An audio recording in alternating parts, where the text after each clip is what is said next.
உங்கள் இல்லங்களில் வந்து உங்கள் உள்ளங்களை உயிர்ப்பிப்பது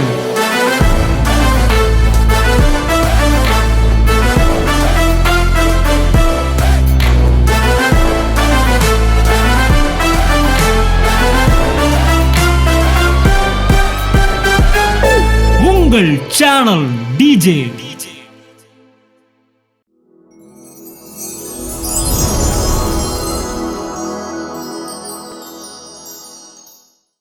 கர்த்தருக்கு கோடான கோடி சோத்திரம். நான் இந்த ஊழியத்துக்கு வர்றப்ப 80,000 ரூபாய் கடனோடையும் 3,000 ரூபாய் வீடுக்கு வாடகை கொடுக்க முடியாத சூழ்நிலையில் தான் நான் இங்கே வந்தேன். அப்போ தேவன் நான் வேலைக்கு போகல. எங்கள் கணவர் இறந்தப்ப நான் வேலைக்கு போகல, வீட்டில் தான் இருந்தேன். வீட்டில் இருக்கிறப்ப எனக்கு கை செலவுக்கே பணம் இல்லை. என்ன பண்ணுறது? ஒரே ஒரு நகையை 80,000 ரூபாய்க்கு வச்சுருக்கோமே, அதுக்கு மேலே என்ன பண்ண முடியும்னு எனக்கு தெரியலை.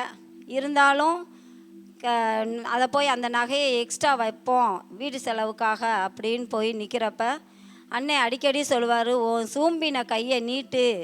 சாரிபாத்து விதவை முதல் அடையை சுட்டு எலியாவுக்கு கொடுத்த மாதிரி நீங்கள் கொடுங்க அப்படின்னு சொல்லுவார். அந்த வார்த்தையின்படி எனக்கு ஓயாமல் வந்துக்கிட்டே இருக்கும்.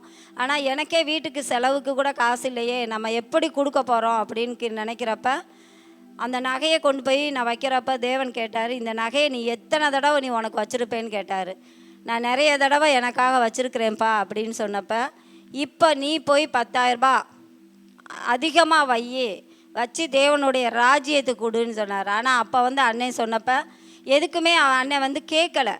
இதுக்கு கொடுங்க அதுக்கு கொடுங்கன்னு கேட்காதப்ப நான் என்ன பண்ணணும், எதுக்கு கொடுக்கணும்னே தெரியாமல் கொண்டு போய் என்னை வச்சு கொடுக்க சொல்கிறீங்களே அப்படின்னு சொல்கிறப்ப அப்போ ஒரு வார்த்தை சொன்னார், புதிய இடம் வாங்குறதுக்காக நீ கொண்டு போய் அண்ணன் கையில் கொடு அப்படின்னு சொன்னார். நான் உடனே அதை நினச்சிக்கிட்டு, சரி அண்ணன் புதிய இடம் வாங்கணுன்னே ஐடியா இல்லாமல் இருக்காங்க, ஆனாலும் நீங்கள் கொடுக்க சொல்கிறீங்கன்னு சொல்லிவிட்டு அந்த விசுவாசத்தோடு நான் எக்ஸ்ட்ரா என் வீட்டு செலவுக்கும் அதிகமாக வச்சு அந்த 10,000 ரூபாய் எக்ஸ்ட்ரா வச்சு அண்ணன் கையில் கொண்டு அதுவும் அண்ணன் வீட்டில் நான் விசாரிக்க வரேன்னு சொன்னார். இல்லை நீ வீட்டில் கொடுக்கக்கூடாது, நீ போய் தேவனுடைய சமூகத்தில் போய் கொடுன்னு சொன்னார். நானும் என் பொண்ணு தான் சாட்சி. அவளையும் தான் வச்சு இந்த இடத்துல நான் புதிய இடம் வாங்குறதுக்காக தேவனுடைய ராஜ்யத்துக்காக நான் கொடுக்குறேன் அப்படின்னு சொல்லி அண்ணன் கையில் கொடுத்தேன்.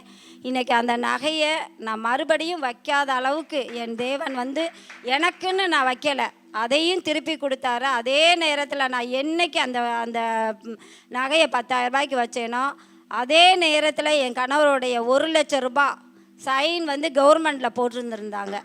நான் ஒரு லஞ்சம் கூட கொடுக்கல. என் கூட வந்தவங்க அந்த அந்த இதை வாங்குறப்ப செக்கை வாங்குறப்ப நான் 20,000 ரூபாய் வரைக்கும் செலவு பண்ணியிருக்கேன், 3 வருஷம் ஆச்சு அப்படின்னாங்க.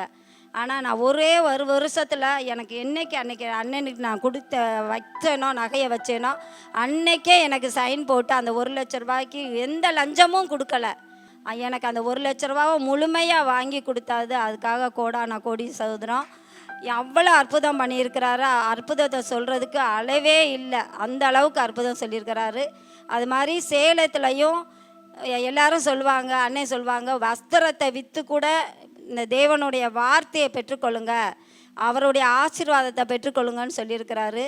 அப்பையும் எனக்கு அப்போ நான் ரசிக்கவே படாதப்ப 500 ரூபாய்க்காக நானும் என் பிள்ளைங்க எல்லாருமே அந்த கேம்புக்கு போகிறதுக்கு பணம் இல்லை. போய் பேங்க் அதையும் அப்பையும் மோதிரத்தை போய் அடகு வச்சு தான் நான் அந்த பணத்தை கட்டுனேன். அந்த அந்த அந்த இதுக்கு போய் கேம்புக்கு போனப்போ தான் நாங்கள் எங்கள் குடும்பமே ரசிக்கப்பட வச்சார், அந்த அளவுக்கு. அதனால் அன்னை சொல்கிற மாதிரி வஸ்திரத்தை வித்தாவது தேவனுடைய வார்த்தையை கேட்குறதுக்கு அது மாதிரி ப்ராஸ்பரிட்டிக்கும் அந்த அளவுக்கு ப்ராஸ்பரிட்டி. இன்றைக்கி நான் ஒரு கடன் இல்லாமல் நான் ஃபைனான்ஸ் பண்ணுற அளவுக்கு என்னை தேவன் உயர்த்தி வச்சுருக்கிறாரு. அதுக்காக கோடான கோடி சோதரம் நன்றி. நான் கர்த்தருக்கு அண்ணன் மூலியமாக பேசின தேவனுக்காக நான் நன்றி சொல்கிறேன். கர்த்தருக்கும் கோடி சோதரம்.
உங்கள் இல்லங்களில் வந்து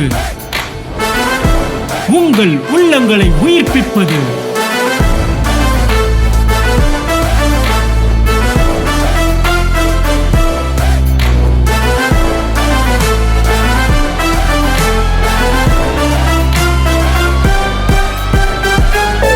உங்கள் சேனல் டிஜே.